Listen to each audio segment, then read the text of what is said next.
All right, ladies and gentlemen, welcome to the Crash Culture Podcast Show. We've been on a little hiatus, but now we're back better than ever. Today, we're going to start off with NBA free agency. All right, we got a lot of topics to talk about, but we're going to start today off with NBA free agency because I've been a little critical of Pat Riley in the past. You know, on previous segments, previous episodes, I've been saying that he should retire. He's getting too old. He's never been good in the draft at drafting players, you know, and players really choose Miami. He doesn't really recruit them well. I'm going to say I was wrong about half of that stuff. Still think low-key he need to retire. But he did his thing. So I did say I was going to apologize, and I'm sorry to Pat Riley for disrespecting his legacy like that, because he bought us 3 rings, so whatever. But I guess. Anyways, Kawhi Leonard went to the Clippers. I love that move, man. Kawhi to the Clippers is a great move for the NBA. Kevin Durant, Kyrie Irving to the Brooklyn Nets. That's a great move for the NBA. Chris Middleton. Was it Chris Middleton? Yeah, Chris Middleton went back to the Bucks. And what's his face? Malcolm Brogdon went to the Indiana Pacers. LeBron got some supplementary pieces in Danny Green, Jared Dudley, the GOAT, and a couple other players. You know, I still think the Lakers at the end of the day, now with Kawhi going to the Clippers with Paul George, are going to have to go up against a formidable force over there in LA, because they got Patrick Beverly starting at guard that gives other guards, whoever at the 1 or 2 position, Pat Bev will give you a headache. So we got that going on, and then we got Lou Will coming off the bench. He could drop 40, 50 points on you coming off the bench. And you got Montrezl Harrell. I mean, the Lakers got, you know, who on their bench? They got DeMarcus Cousins. I think he should come off the bench because he's not no starter no more. What he did last year in Golden State, like, it showed that he's washed, man. That Achilles injury for anybody is hard to come off of as a basketball player, but especially as a big, using your body. You know what I'm saying? He's never been the biggest jumper and everything. He's just been one of the most skilled big men. And he was able to use his power to dominate people. And now it looks like he doesn't have as much power anymore, because Serge Ibaka was tossing this shit all over the place, and so was Marc Gasol. He had one okay game in the NBA Finals, and then the rest of them was subpar. You feel me? And that was his best chance at winning the championship. All he had to do was provide help and support to Stephen Curry. And Steph Curry could have led the show and got like 30, 40 a night. And he could have been there giving them 20, 30. You know, they would have gave Toronto headaches. They would have at least took it to Game 7 at the very least. But he couldn't do shit in that series. So now he goes to LA to play with an already crowded post and JaVale McGee, Anthony Davis, and him. Come on, man. And LeBron James is not the best shooter in the world. But he's talking about moving to point guard because he's improved his shot. And he has always had a great basketball IQ. And one of his most talked about traits is his ability to pass the ball. So I guess. But LeBron's always been a point forward. And I think that kind of gets the defense out of sorts when they don't know specifically where he's going to be. That's going to be a matchup problem because you don't know exactly what lineup he's going to play in. You know what I'm saying? But if you put LeBron on the floor with, let's say, Rondo, that's not going to work because Rondo needs the ball in his hands. He's not a great shooter. It's the same thing as the Lonzo Ball effect, you know. That's one of the reasons why they traded Lonzo Ball, because Lonzo Ball wasn't a great shooter. Be that as it may, Rondo has more experience than Lonzo and being in the NBA, being a professional basketball player. And his skill for passing and defense, I would think that would be a little bit more higher than Lonzo. But Lonzo was younger and more athletic, and he was able to display more potential for it to have more of ability than Rondo at those two different points in the basketball game, be that on defense and be that in passing. So I don't know, man. I really honestly don't know what the Lakers think that they put together. I know a lot of people, I'm hearing all over social media, all on these sports talk shows talking about, Anthony Davis is a bona fide superstar. Along with the LeBron James and those boys with Kyle Kuzma, you already have assumed Kyle Kuzma is stepping up into that next tier of progress and becoming that superstar. Everybody thought that your boy from the Celtics was going to be that next tier, Jason Tatum. He was going to take that next step, and he didn't take that next step. Everybody thought Jaylen Brown was going to take that next step 2 years ago, and he's been playing solid, but he hasn't taken that next step. Ben Simmons, here he is on his third year and ain't made a three-pointer yet, and he plays point guard.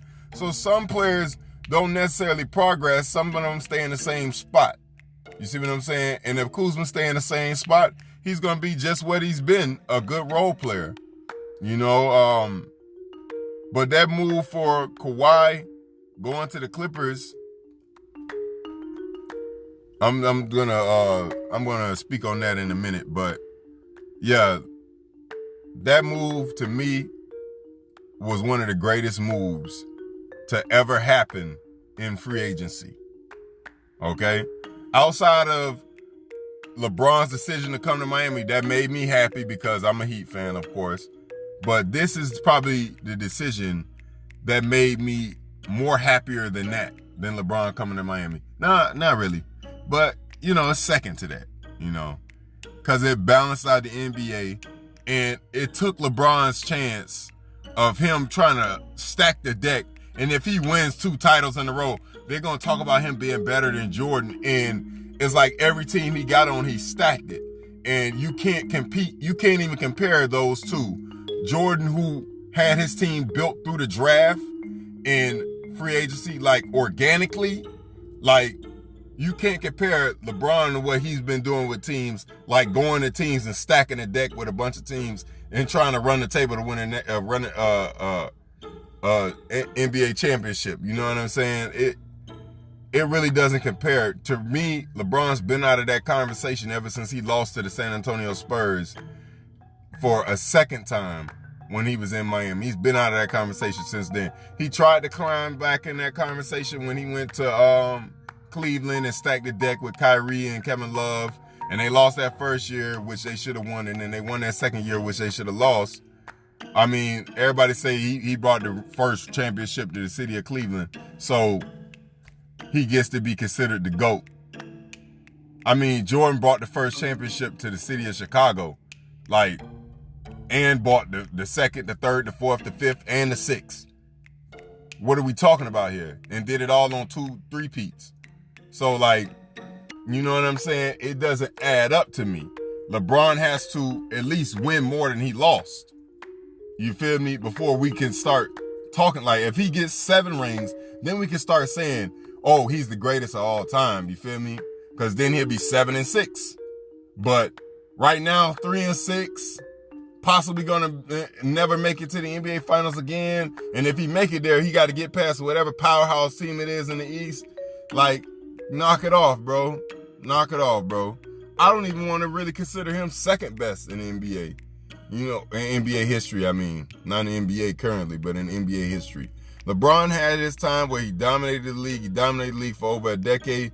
But you have so many other players in the NBA history that dominated the league and had their moment, their time to shine, and they're not trying to put them above Jordan. So, it is what it is. But more on free agency and the balance that Kawhi restored to the NBA coming up on the next segment. It's Crash Culture, the podcast show.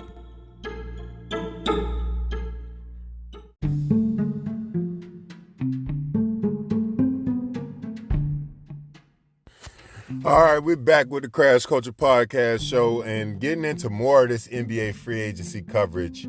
we got breaking news. We got a brand new story with the Russell Westbrook trade grumblings coming out of OKC.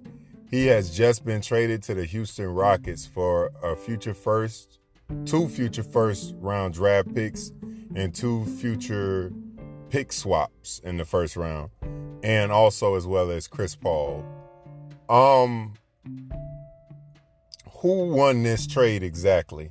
I think OKC won this trade off initial reaction off of what I'm hearing, because they got a score of like 5 first-round draft picks from the Clippers. Then they just now picked up another 4 first-round draft picks from the Houston Rockets. And they got Chris Paul to, make up for in the meantime. So OKC is now going to use all of these picks to draft another James Harden, Kevin Durant, and Russell Westbrook and trade them all the way again. No, I'm joking. But they got a lot of assets. They're going to be able to build a lot of young talent. But who knows what kids are going to be coming out of college that's going to be great or good in those drafts. And usually after the first 5 picks, it's a wash. Nobody knows who's going to be great after them first 5 picks. Number 1 overall, sometimes it's hit or miss. You feel me? So only time will tell with whether OKC truly won the trade or not. I know Houston didn't. I know for a fact Houston didn't. You're going to put 2 of the most ball-dominant players on the same team that basically play the same style, the same way. Like, it ain't enough balls to go around, bro. Ain't no 2 ways about it. James Harden and Russell Westbrook are 2 of the biggest ball hogs in the NBA right now. 2 of the most turnover-prone players in the NBA right now. And somehow I am still intrigued at how they're going to make it work, because they both were teammates in OKC. And be that James Harden was coming off the bench and they made it work in OKC, I still don't see how now he got an MVP on his resume. Now that he didn't, led the league in scoring multiple seasons. James Harden's been on a historic run in his time in Houston. And here come Russell Westbrook from his historic run in OKC. 2 former MVPs basically on the same team. They used to be teammates. It sounds good. And if they can make it work, man, they're going to be a formidable force in the West to go along with Kawhi and Paul George and LeBron and AD. But at the same time, I just don't see that working out in Houston with how ball dominant those 2 players are. You know what I'm saying? I just don't see it happening, bro. I don't know. Maybe I'm wrong. Maybe they can make it work. Maybe they can rekindle that old teammate flame. But, bro, this is a bad trade for Houston. Terrible, bro.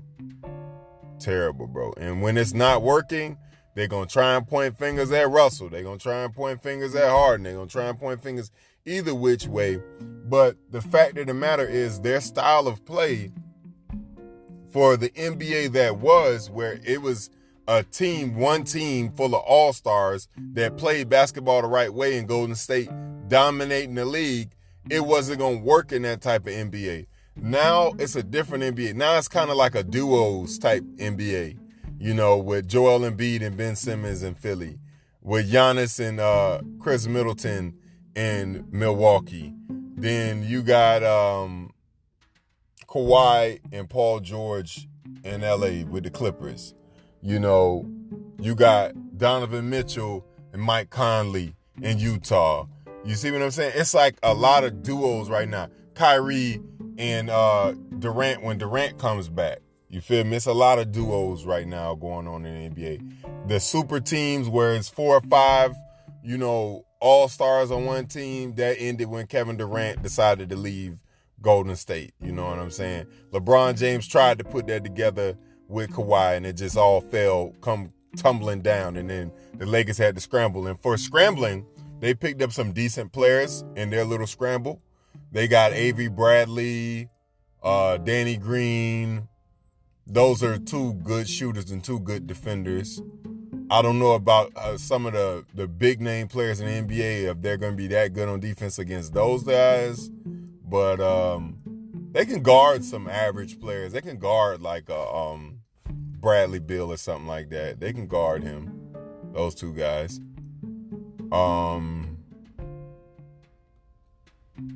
Yeah. I mean, technically in Philly they got also Al Horford, but Al Horford to me is just a very good supplementary part. So it's gonna be an interesting season next year. That's all I'm thinking about, especially with this Russell Westbrook going to Houston. It's gonna be interesting because that everybody waiting to see that shit crash and burn and fall apart. But to me, I don't really know who's the favorite because it's legit 8 teams that could win it. But for my money, after what Kawhi just did, I'm picking the Clippers to win it all again. All right? I'm picking that team hands down to win it all again. If KD was healthy and he went to Brooklyn with Kyrie, I would pick that team second to the Clippers right now to win it all. But, you can't help but go with the Lakers after the Clippers because, they have LeBron, they have Anthony Davis, and they have a solid roster behind the Clippers. You feel me? So you can't help but go with that. And then number 3, I would have to say Philly. Philly or Milwaukee. It's a toss-up between. I don't really like no team coming out of the East, especially since Kawhi went back to the West. He was the one best suited to win championships in the East because he had already had championship experience and the way he plays on both ends of the floor. Nobody really does that in the East. You see what I'm saying? Joel Embiid gets all this hype, but he cried like a little bitch after he lost. And Ben Simmons is a point guard that can't shoot, an oversized point guard that can't shoot, so it really takes away his effectiveness as a point guard. You might as well put him at small forward and get a point guard in there that can shoot and spread the floor so Joel Embiid, when he gets the ball down low, he can do something. You know what I'm saying? So that's it when it comes to that. But Jimmy Butler got the solo act going on in Miami. And unless Miami trade away Deion Waiters, oh my God, it's going to be a problem over there, bro. It's going to be a problem over there. That Tyler Hero kid played good in the Summer League, but the Summer League, it ain't enough for me not to not call you a bum. And I'm taking back my apology from Pat Riley. Fuck that. He still need to retire. He ain't get Russell Westbrook. He only got Jimmy Butler, and that's because Jimmy Butler wanted to come because of D-Wade. So, yeah, he need to retire. Anyways, the NBA is going to be a lot more balanced, and I'm really going to enjoy watching next season and seeing all of the storylines unfold. LeBron's not the GOAT, nor never will he ever be. He's on the end of his career. I just got to throw this out there. Jordan, 6-0 in 6 tries. LeBron, 3-6 in 9 tries. Discussion ended. To answer everybody where I stand, whenever I talk about NBA, gotta calm down the bronzexuals and give them that fact. All right, that's statistical fact. But he's gonna have a great chance. I had to say that before I say this. He's gonna have a great chance to possibly win his 4th ring next year.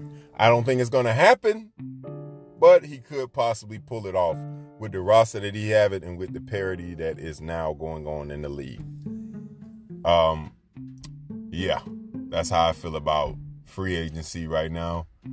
Kawhi basically held everybody ransom and played a chess move, and he's trying to position himself to overtake LeBron in all of these discussions with Jordan and this and the third. And then it'll be more logical, but at the same time, he still would not have caught in Jordan. So it would just make everybody who says LeBron is better than Jordan look like a dumbass if a guy that's currently playing right now overtakes him in the conversation, and the guy that overtook him is still not better than Jordan.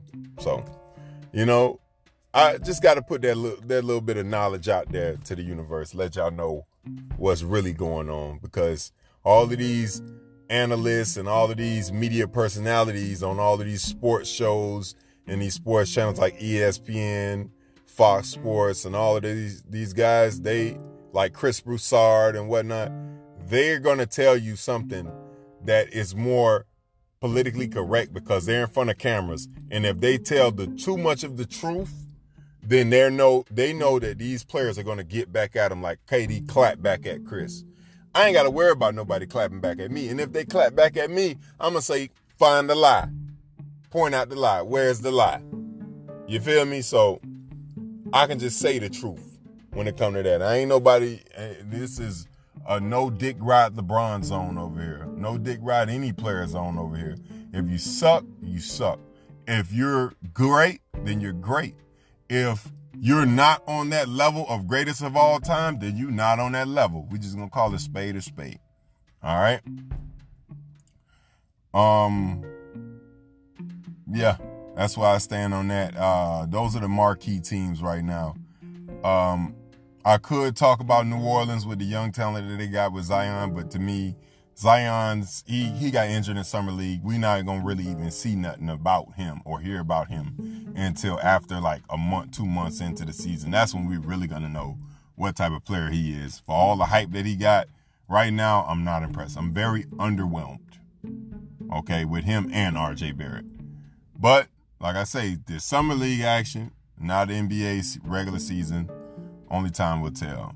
Crash Culture Podcast Show. We're coming back up on the next segment with coverage of the Dreamers, Revenge of the Dreamers 3 album review that they just came out with, the mixtape with J. Cole, J.I.D., and a bunch of other guys. Just going to give you my quick synopsis on a couple of other new music that's coming out. And then we're going to transition to these movies and these, I guess, I don't know what we're going to call them nowadays now, where these police are like literally shooting black people and getting away with it. And like all of these social shit that's going on that's like really like catch your attention, but it's really fucked up. Yeah, we're going to get to that next on the Crash Culture Podcast Show.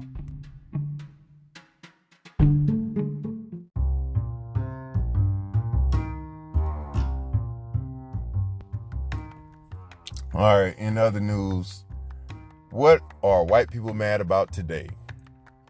Well, there was a little black mermaid, or there was a little white mermaid that became black, and now people are upset about that. But the origins of the story, we all know almost every origin story starts with black people, but nowadays people tend to be upset when the culture actually reflects that. You know what I'm saying? And it's mostly racists in America that are the ones who are upset. And America is mostly full of racists. So that's why it may seem like to the great majority of the population here in America, it seems like the opinion changes to negative automatically anytime when a black person gets a leading role in something that was seen to be a white person's prize or token.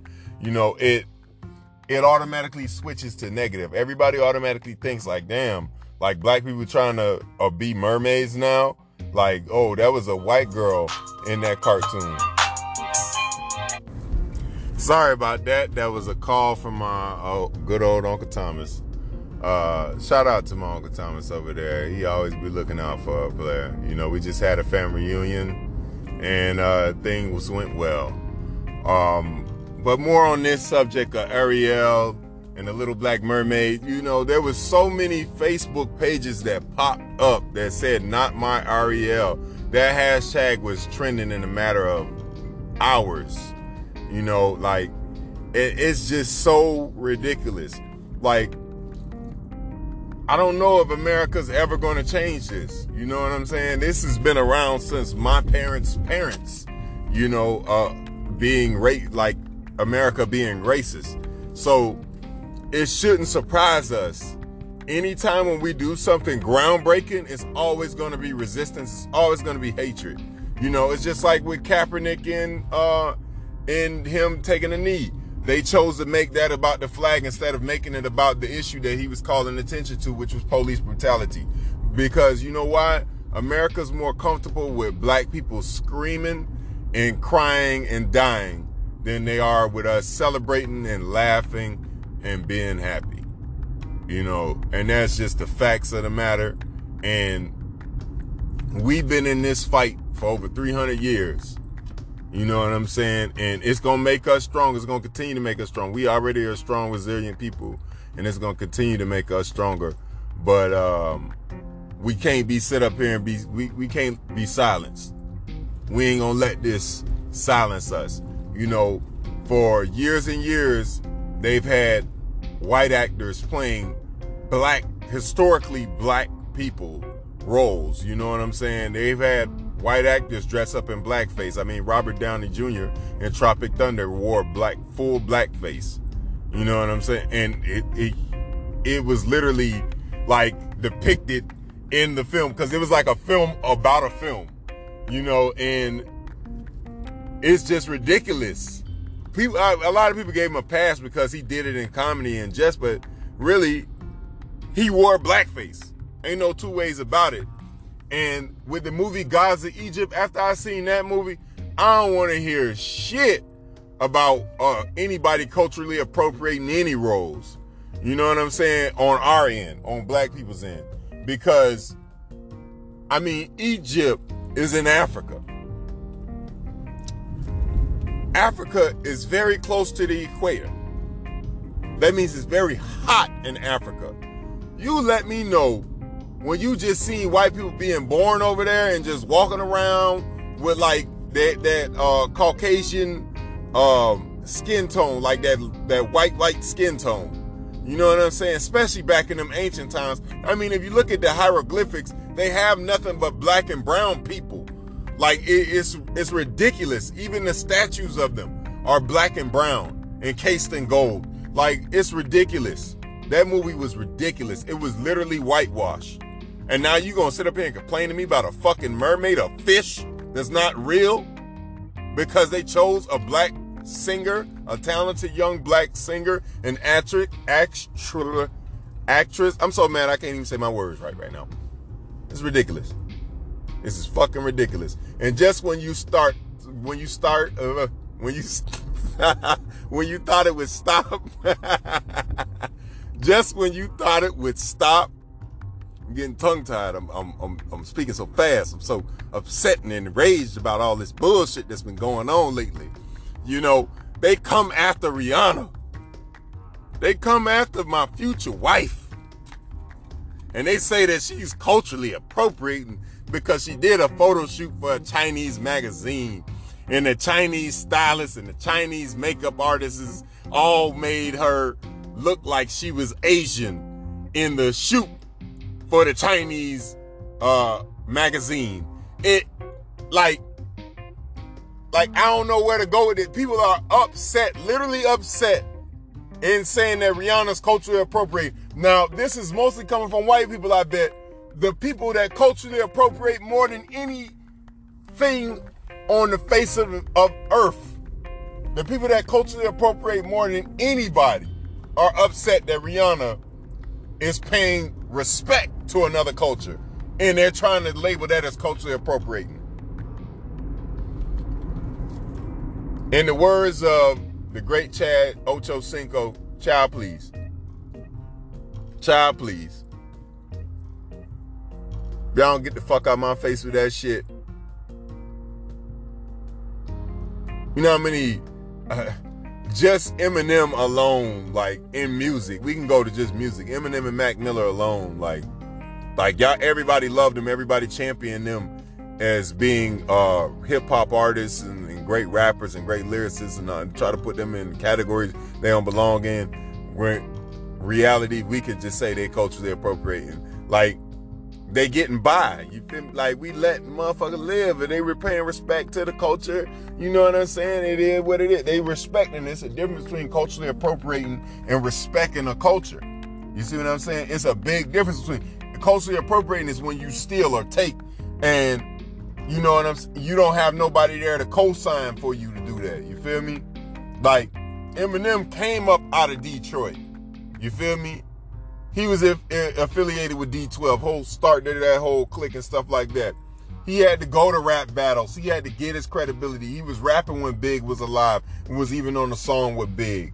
You know what I'm saying? He had to get his credit because he even said it and mentioned it. Nobody was taking the white boy serious, and Dr. Dre had to vouch for him and stuff like that. You see what I'm saying? So a guy like that is seen as paying respect or homage to the culture when he raps. You know what I'm saying? Because this culture is something, hip-hop culture is something that was created by black people. Undisputed, undeniably so. But, you feel me? He's paying homage and respect, so everybody let him live. Everybody tries to put him in that top greatest of all time and all of that stuff like that there. We don't see black or white when we look at him. So when we look at Rihanna, and she's paying homage to fashion, or international fashion, and she has all of these Asian stylists and all of these Asian makeup artists and dressers and all of that stuff like that, dressing her up for a magazine, you get upset. This is the same type of shit with the Little Mermaid and Halle Berry. I would keep wanting to say Halle Berry, but the girl's name is Halle Bailey. Like, people getting upset at her for her doing her thing. Like, when is America ever not gonna be upset at young, talented black people? When is America never not gonna be upset at us? You know what I'm saying? It's pitiful. It's pitiful. We can't even be great. America won't even try and let us be great. You know what I'm saying? It's like, when we don't talk about guns and we ain't talking about slinging dope and stuff like that, it's like you want to impose on us, want to talk shit about us. But when we talking about it, see, he's a thug, he's a nigger. He wants to kill, I'm threatened by him. Police calling, you know what I'm saying? It's ridiculous. The climate in this country is really ridiculous. It's like this country is over politically correct and oversensitive about the wrong things. Be sensitive about slavery. Let America be sensitive about that. All right? Because that's some shit that really happened in this country, and there's some shit that's really impacting us today. Be sensitive about that. Stop being sensitive about who plays the lead role in a fucking fairy tale. Stop being sensitive about a flag that was woven together when America still had black people enslaved. See what I'm saying? That's the backbone of this country, slavery. But every time black people talk about hey, can we get some of the benefits that our ancestors put into this soil? It's a deaf ear to that. Our children ain't got good drinking water, deaf ear to that. We ain't got a good education, deaf ear to that. We make 1/10 of the money that a white family makes in America, deaf ear to that. But whenever it comes to anything else in this country, we're talking about that shit nonstop. Like it's important. It's not important who plays whatever role. It's not important who's ever on the front page of any magazine. What is important is the quality of life for the majority of the population of this country. Not just a few, or not just a majority of one ethnic group, but of all ethnic groups, especially the ones that are American citizens. All right? The descendants of the enslaved are American citizens through our birthright.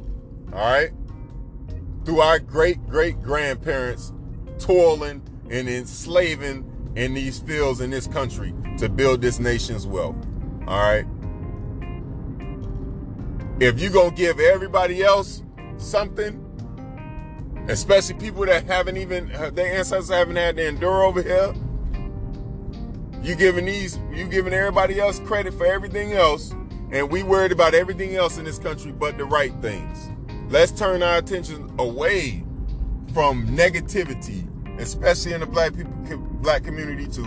Let's turn our attention away from this negativity that these few races are trying to bring toward this beautiful, talented actress way, and toward Rihanna's, my future wife's way. You know what I'm saying? And focus more on things that we can do to build our community. You know what I'm saying? But that's just how I feel about all of that bullshit as a whole, bro. It's all bullshit. Even the ASAP Rocky thing with him getting locked up in Sweden because the white guys are trying to start a fight with him. You feel me? Like, that's all bullshit, bro. At the end of the day, bro. Like, I'm going to give you my thoughts on that in the end. Because it's a whole little thing to unpack about that ASAP Rocky in Sweden. But yeah, this is the Crash Culture, the podcast show.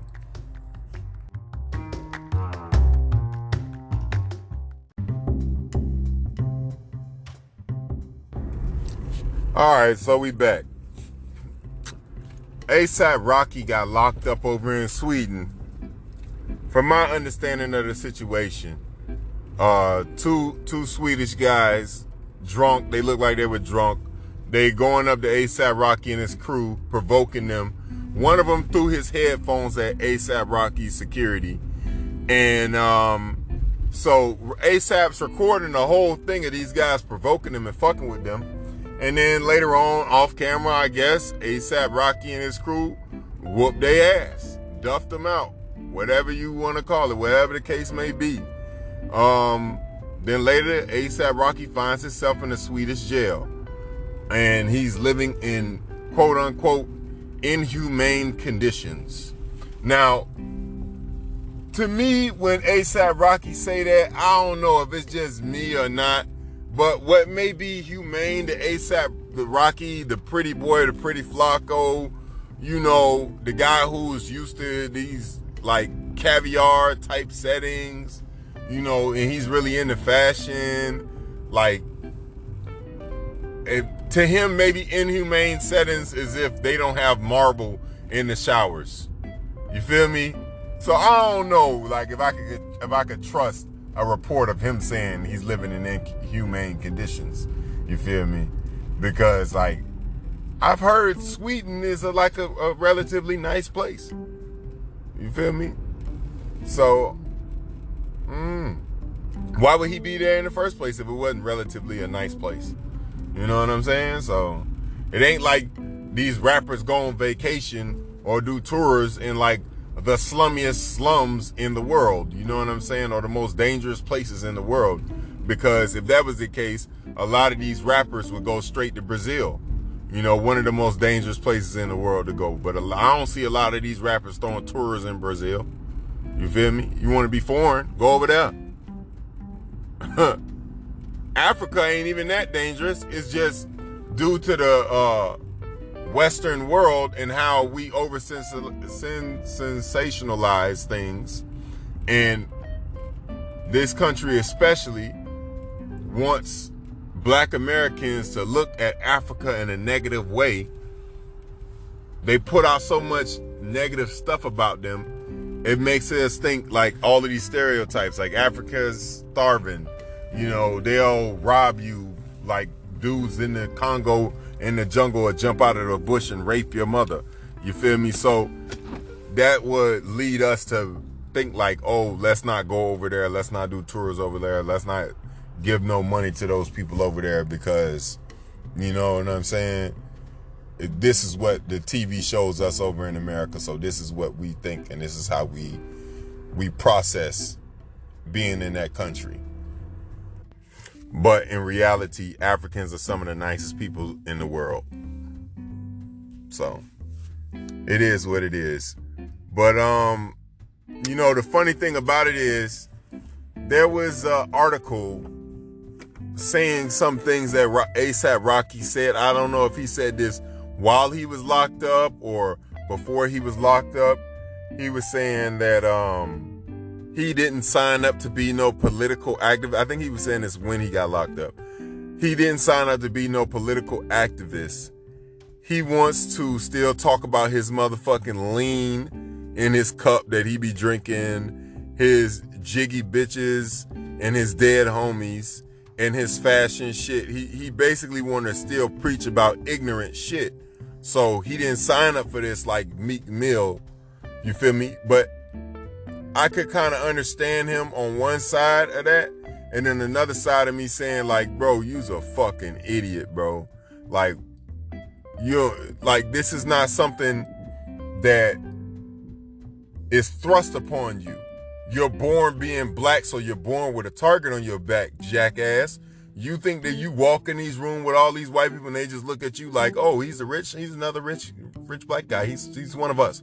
No. They say this nigga got lucky. You feel me? Remember, you got it coming from both sides, bro.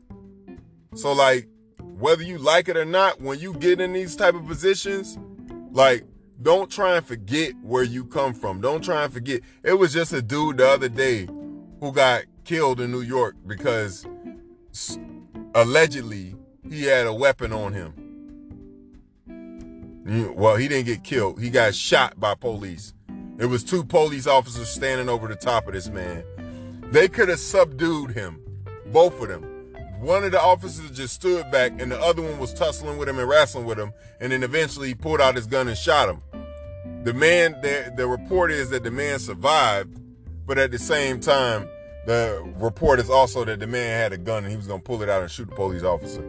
And listen, I'm not condoning violence against the police, but at the same time, I'm not going to sit up here and act like the police haven't been violent against us, me, and everybody that look like me. All right?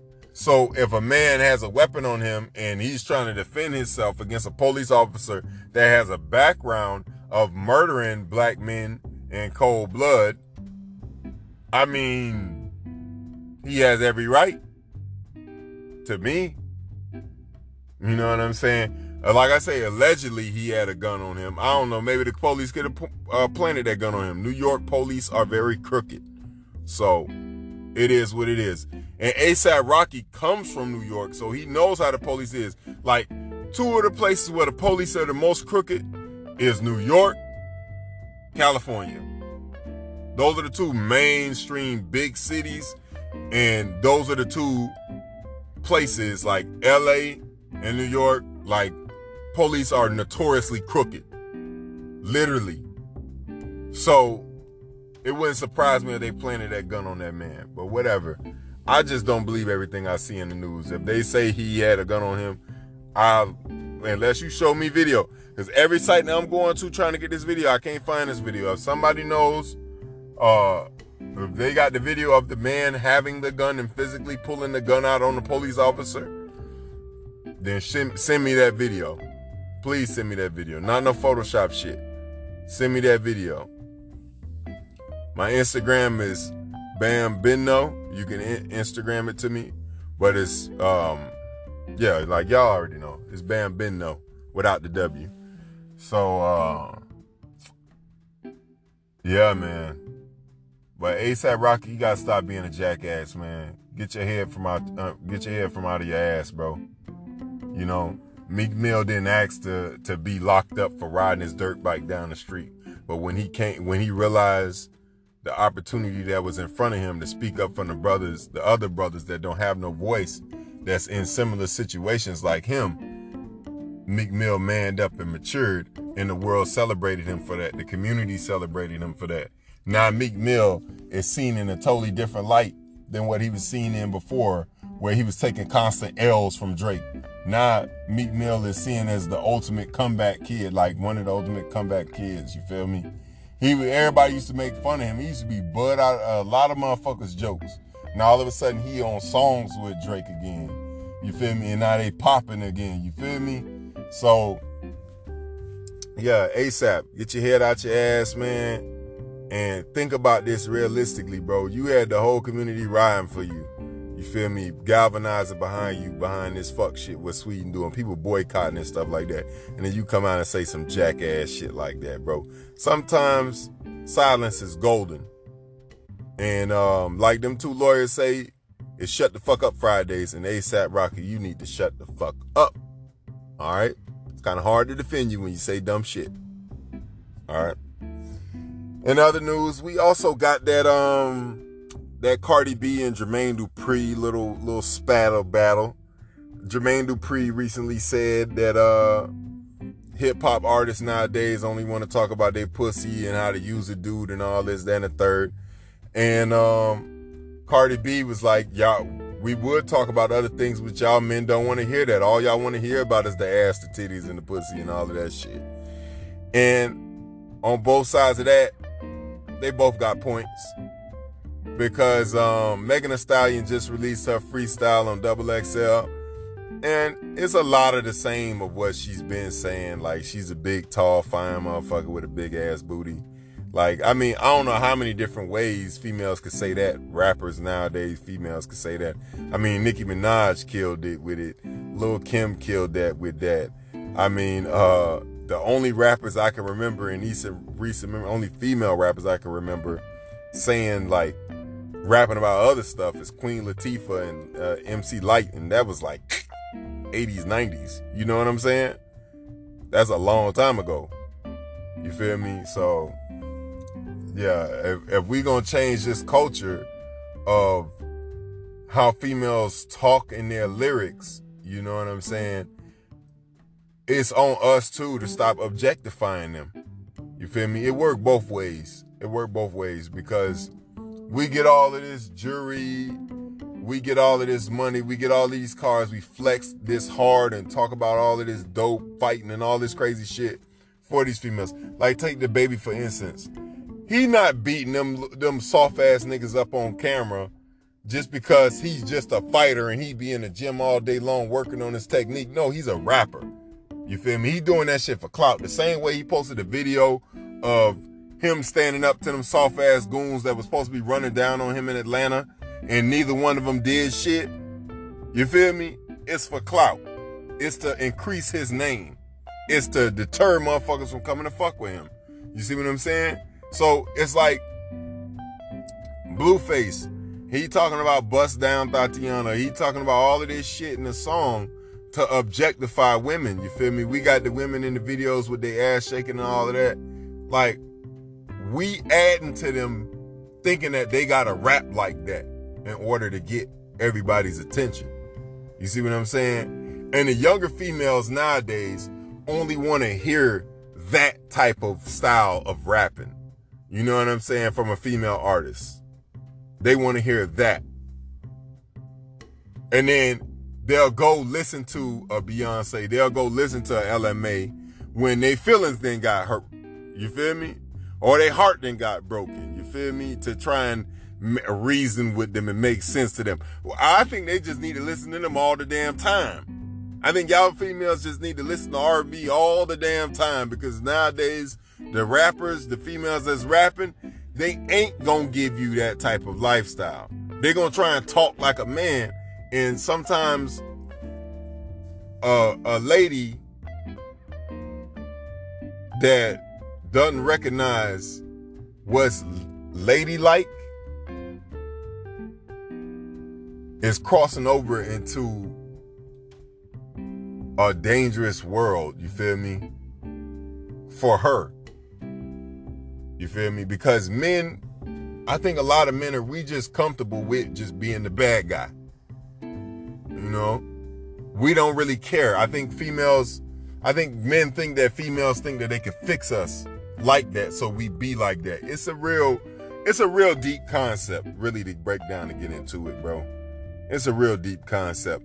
I'll cover that more in future podcasts, like why the good girls like bad guys and all of that stuff like that. DMX had a song about that. Really, it ain't even enough time in this one to cover that, bro. But I'm just gonna say it's like it's just like a mental thing. You know what I'm saying? Like, I don't know where that stigma came from. I got to do some research on that. But yeah, that's been around for a long time, and we gotta kind of knock that off. So Jermaine Dupri, I'm guessing he's making those comments in hopes that a female will stand up and will start rapping more about things that are more,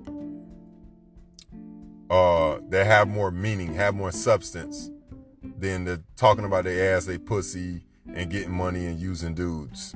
You feel me? And Cardi-B saying that maybe guys should stop objectifying us and making us think that that's the only way we can get your attention. So this is a good conversation to be had right now, and I'm glad we kind of having it.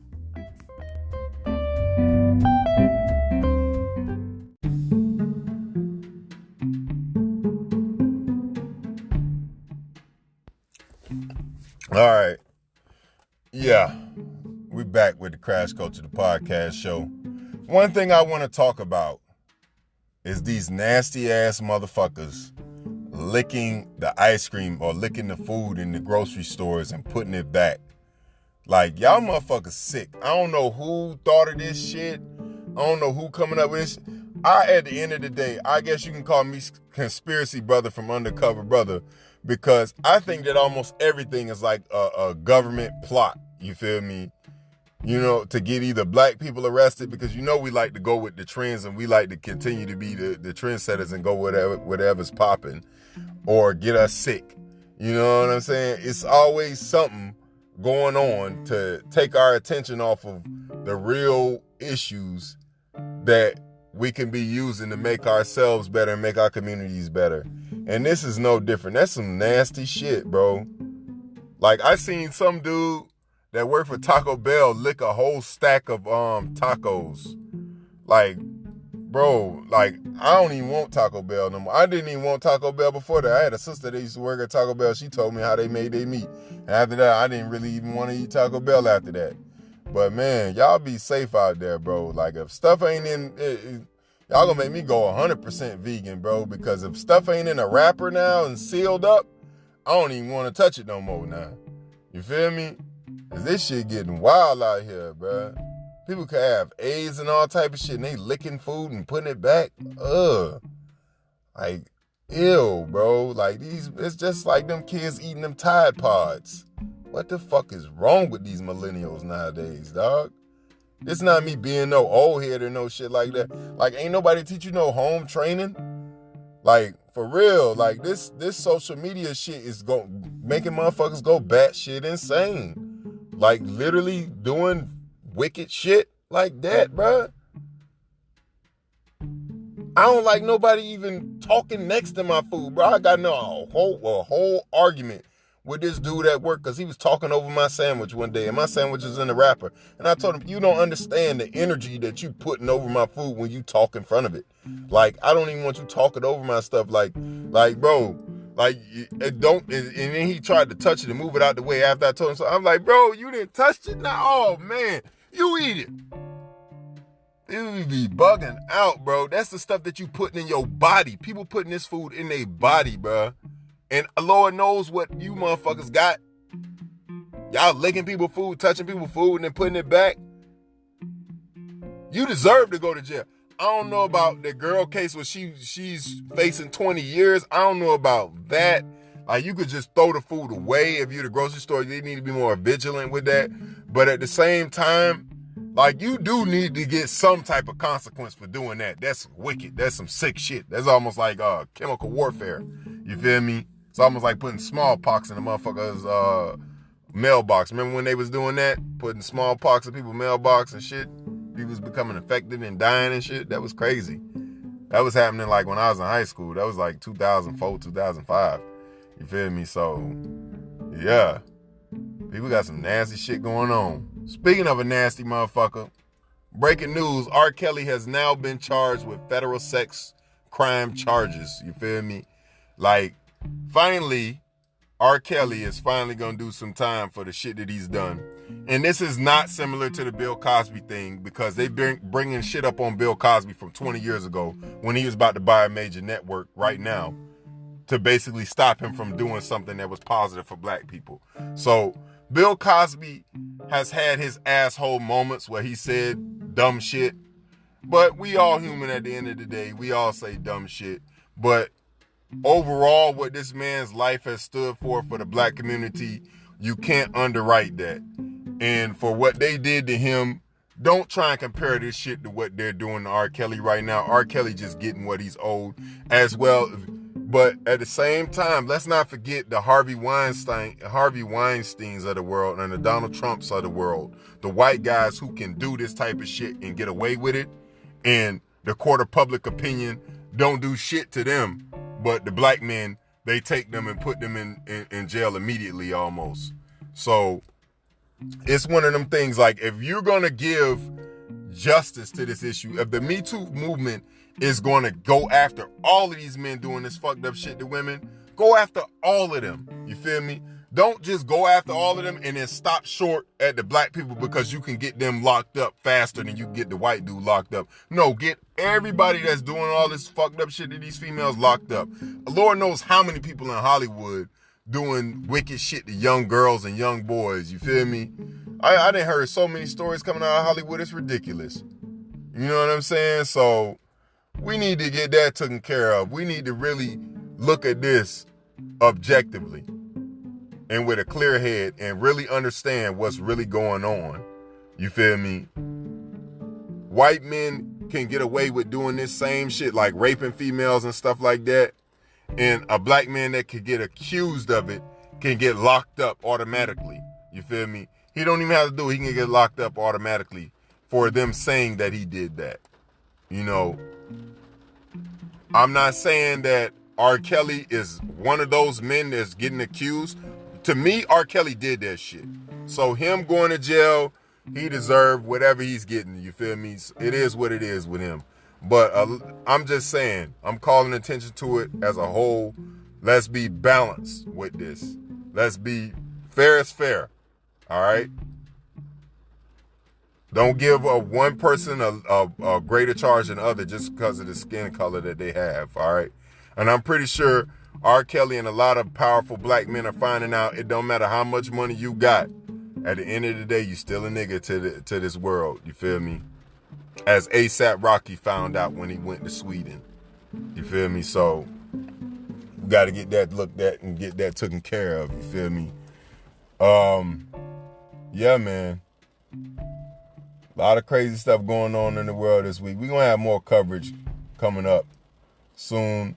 I think next episode, man, you know what, fuck it. We're going to talk about it this episode. In tech news, the Samsung Galaxy Note 10 is talking about removing the headphone jack, the thing that made Android a more valuable option to iPhone is because they kept the headphone jack, and now they're talking about removing it. Facebook also had like a mini shutdown like last week. Like a lot of the business pages was bugging out and tripping out because Facebook crashed. So I think that's relevant to you if you own a business and you was going through Facebook. Facebook can't be having these crashes and stuff like that, you know, as well as security breaches. You know, it compromises the trust that you may have in it if you have a business. I know I have a Facebook page. I barely noticed it because it just started up, because my business page just started up. So I barely noticed it, Facebook crashing. I probably wasn't even online when it crashed. But, yeah. And that new 5G, man, I don't know. It's hella fast, but at the same time, I'm hearing a lot of bad stuff about it. The effects it has due to radiation. You know what I'm saying? I'm hearing birds falling out the sky and shit, dying, dropping dead. You feel me? Near these 5G towers and whatnot. So that can't be good for the environment, and that can't be good for us to have in these phones next to our ear with this radiation emitting off of it. You feel me? Especially if it's sending birds dying immediately just from radio waves coming from the towers. So, like I say, I'm conspiracy brother. I always think it's a plot. You feel me? I always think it's something going on. You feel me? You can't tell me. Yeah, you can say I'm paranoid, I guess.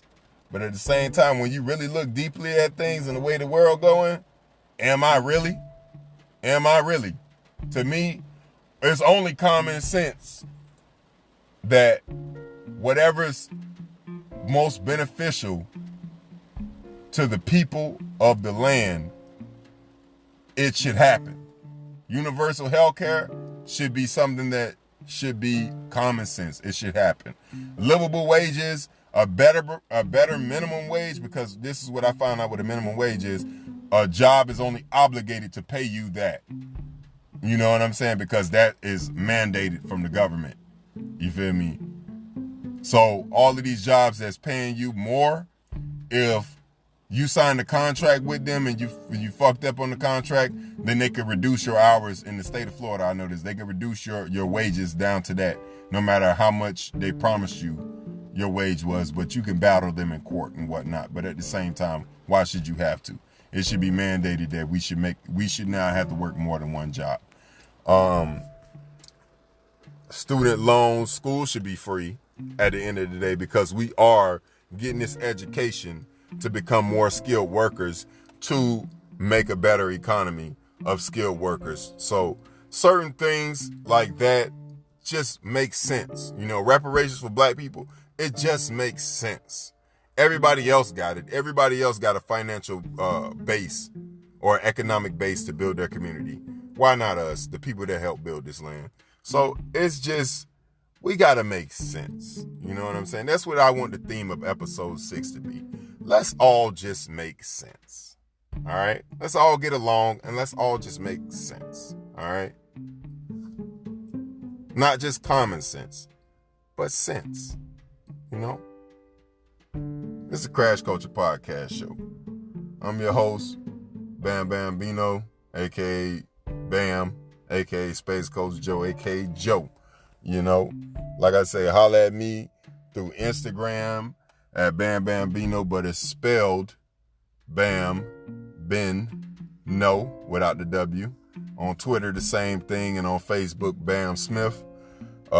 This Crash Culture Podcast show. Good night.